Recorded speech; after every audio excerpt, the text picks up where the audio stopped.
Assalamualaikum warahmatullahi wabarakatuh. Kami dari kelompok 2 Komunikasi Penjualan akan menampilkan presentasi mengenai tokoh-tokoh dalam negeri dan luar negeri yang memiliki sifat kepemimpinan. Di sini juga kami akan memberikan penjelasan mengenai apa itu coaching, mentoring, dan counseling. Sebelumnya, perkenalkan saya Hafiz Desir Setniko dengan NIM 41. Saya Amin Pradita Andriani dengan NIM 33. Saya Maria Simangunsung dengan NIM 55 dan saya Anissa Nurul Khatimah dengan NIM 34. Selamat menyaksikan. Selanjutnya ada gaya kepemimpinan tokoh dalam negeri dan luar negeri. Untuk tokoh dalam negeri yaitu Erick Thohir. Erick Thohir lahir pada 30 Mei 1970 di Jakarta, Indonesia.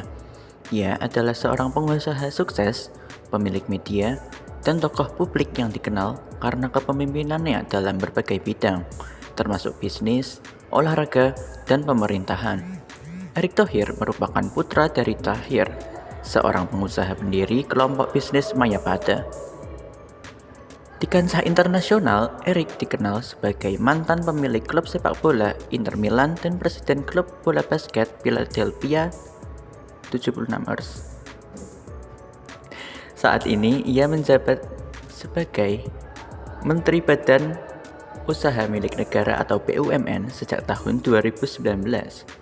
Di bawah pemerintahan Presiden Joko Widodo, Erick berhasil membawa reformasi signifikan di BUMN, termasuk meningkatkan transparansi dan kinerja perusahaan-perusahaan milik negara. Kemudian ada habits yang dimiliki oleh Pak Erick Thohir. Yang pertama, ia bekerja keras dengan disiplin. Erick dikenal memiliki etos kerja yang tinggi, disiplin, dan fokus pada tujuan yang ingin dicapai. Lalu ada manajemen waktu. Sebagai pemimpin bisnis dan pejabat publik, Erick selalu mengatur waktu dengan baik dan memaksimalkan produktivitasnya. Ketiga, ada memprioritaskan kolaborasi. Erick percaya bahwa keberhasilan dicapai melalui sinergi tim. Ia terbiasa berdiskusi dan mendengarkan masukan dari berbagai pihak. Yang terakhir ada rajin berolahraga. Erick dikenal sebagai sosok yang gemar olahraga, terutama olahraga sepak bola dan basket, yang sekaligus mencerminkan semangat kompetitifnya. Sebuah transformasi tidak mungkin tanpa pembentukan karakter. Kalau menginginkan Indonesia maju, tapi juga makmur dan mendunia, harus didasari dengan kepemimpinan yang berkarakter. Merupakan quote dari Pak Erick. Quote ini menekankan pentingnya karakter dalam proses transformasi dan kepemimpinan. Menurut beliau, jika ingin Indonesia maju, sejahtera, dan berpengaruh secara global, maka kepemimpinan harus didasarkan pada integritas dan karakter yang kuat. Tanpa pembentukan karakter, transformasi dan kemajuan bangsa tidak akan mungkin tercapai. Berikutnya yaitu penghargaan yang diperoleh oleh Pak Erick Thohir. Yaitu yang pertama ada penghargaan di dunia bisnis. Erick Thohir dikenal sebagai salah satu pengusaha sukses di Indonesia, terutama dalam bidang media dan olahraga. Melalui kepemimpinan di Mahaka Group, berhasil memimpin klub olahraga internasional seperti Inter Milan sepak bola dan DC United MLS. Yang kedua yaitu penghargaan nasional dan internasional, yaitu Best CEO Awards dalam berbagai ajang di Indonesia. Penghargaan atas kontribusinya dalam memajukan olahraga Indonesia melalui perannya sebagai Ketua Panitia Penyelenggara Asian Games 2018 di Jakarta dan Palembang yang sukses besar. Yang berikutnya yaitu tokoh kepemimpinan luar negeri, Queen Elizabeth II. Queen Elizabeth II lahir pada 21 April 1926 di London, Inggris dan merupakan Ratu Inggris yang paling lama bertahta, memerintah dari 6 Februari 1952 hingga wafat pada 8 September 2022. Ia naik takhta setelah kematian ayahnya, King George VI, ketika ia baru berusia 25 tahun. Selama pemerintahannya, ia menyaksikan perubahan besar dalam sejarah Inggris dan dunia, termasuk perubahan politik, sosial, dan ekonomi. Ratu Elizabeth II adalah simbol stabilitas dan kontinuitas bagi Inggris, meskipun dunia dan negara-negara sekitarnya terus berubah.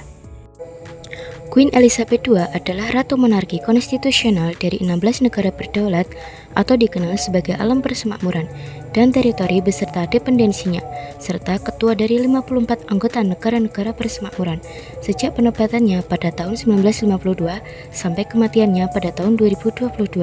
Semasa hidupnya, Ratu Elizabeth II juga merupakan gubernur agung Gereja Inggris. Yang berikutnya yaitu habits atau kebiasaan Ratu Elizabeth II. Yang pertama yaitu kedisiplinan dan rutinitas. Ratu Elizabeth II dikenal memiliki kebiasaan yang sangat terstruktur dalam hidupnya. Rutinitas harian yang jelas termasuk bangun pagi, berolahraga ringan, dan menghabiskan waktu dengan membaca surat kabar serta melaksanakan tugas kenegaraan. Yang kedua yaitu berkendara dan menunggang kuda. Meskipun sudah lanjut usia, Ratu Elizabeth II dikenal memiliki kecintaan pada berkuda, sebuah kebiasaan yang dimulai sejak masa muda. Ia juga dikenal suka mengendarai mobil secara pribadi dalam kehidupan sehari-hari. Yang ketiga yaitu taat beribadah. Sebagai kepala gereja Inggris, Ratu Elizabeth II sangat taat beribadah dan sering menghadiri kebaktian gereja pada hari Minggu dan perayaan-perayaan keagamaan penting. Yang keempat yaitu keterlibatan dalam kegiatan sosial. Ratu sering terlibat dalam berbagai kegiatan amal dan menjadi pelindung bagi lebih dari 600 organisasi amal, termasuk yang berkaitan dengan pendidikan, kesehatan, dan kesejahteraan masyarakat. Berikutnya yaitu quotes dari Ratu Elizabeth II. I know of no single formula for success, but over the years I have observed that some attributes of leadership are universal and are often about finding ways of encouraging people to combine their efforts, their talents, their insight, their enthusiasm, and their inspiration to work together.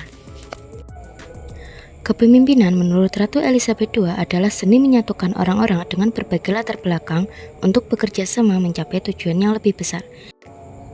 Ia percaya bahwa tidak ada formula tunggal untuk sukses, tetapi atribut kepemimpinan yang universal mencakup kemampuan mendorong kolaborasi, menghargai bakat individu, dan membangkitkan semangat serta inspirasi.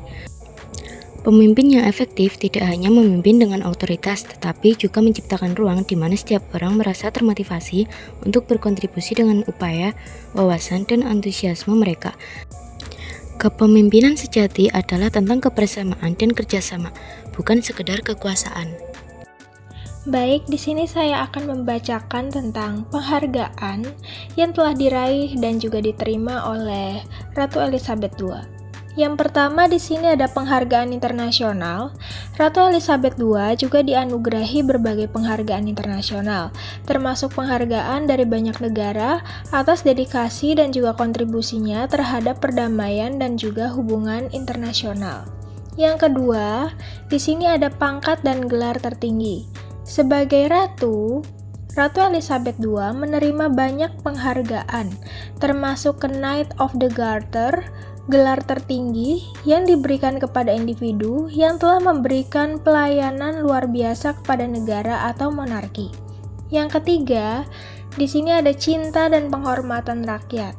Meskipun menjalani berbagai tantangan, Ratu Elizabeth II tetap dicintai dan dihormati oleh rakyat Inggris dan juga para masyarakat di dunia karena kemampuannya memimpin dengan ketenangan, kesabaran, dan juga komitmen pada tugasnya. Yang terakhir, yaitu keempat, di sini ada pemerintahan yang stabil. Di bawah kepemimpinannya, Inggris mengalami berbagai transisi penting seperti dekolonisasi, penguatan institusi monarki, dan kemajuan dalam hubungan diplomatik dengan negara-negara di seluruh dunia. Baik, di sini selanjutnya saya akan menjelaskan tentang pengertian coaching, mentoring, dan juga konseling. Yang pertama di sini ada coaching. Coaching adalah gaya kepemimpinan yang berfokus pada pengembangan individu dalam tim. Dalam gaya kepemimpinan ini, pemimpin bertindak sebagai mentor dan fasilitator yang membantu anggota tim mencapai potensi terbaiknya. Salah satu pendekatan kepemimpinan yang mengarah pada pertumbuhan dan juga pengembangan, bawahan yang didasarkan pada asumsi setiap individu memiliki kemampuan serta sumber daya yang dapat ditingkatkan melalui pembelajaran. Selanjutnya di sini ada mentoring. Mentoring adalah perjalanan penemuan bersama. Aktivitas mentoring bisa formal atau informal dan dapat berubah dan juga berkembang seiring dengan perubahan kebutuhan. Seorang mentor membantu seseorang untuk belajar dan berkembang lebih cepat daripada yang seharusnya mereka lakukan. Mentoring cenderung berfokus pada masa depan dan juga keterampilan yang lebih luas untuk pengembangan pribadi atau karir. Tujuan mentoring adalah untuk mendukung dan mendorong orang untuk mengelola pembelajaran mereka sendiri agar mereka dapat memaksimalkan potensi mereka, mengembangkan keterampilan mereka, meningkatkan kinerja mereka, dan juga menjadi orang yang mereka inginkan. Selanjutnya di sini saya akan menjelaskan konseling. Konseling adalah proses bantuan yang dilakukan secara profesional oleh seorang konselor kepada individu atau kelompok yang membutuhkan dukungan untuk memahami, mengatasi, dan mengembangkan kemampuan dan menghadapi masalah atau tantangan kehidupan. Konseling bertujuan untuk membantu klien menemukan solusi, membuat keputusan yang tepat, serta mencapai kesejahteraan emosional, mental, dan sosial. Proses ini dilakukan melalui komunikasi yang terbuka, empatik, dan berbasis kerahasiaan dengan metode yang terstruktur sesuai kebutuhan klien.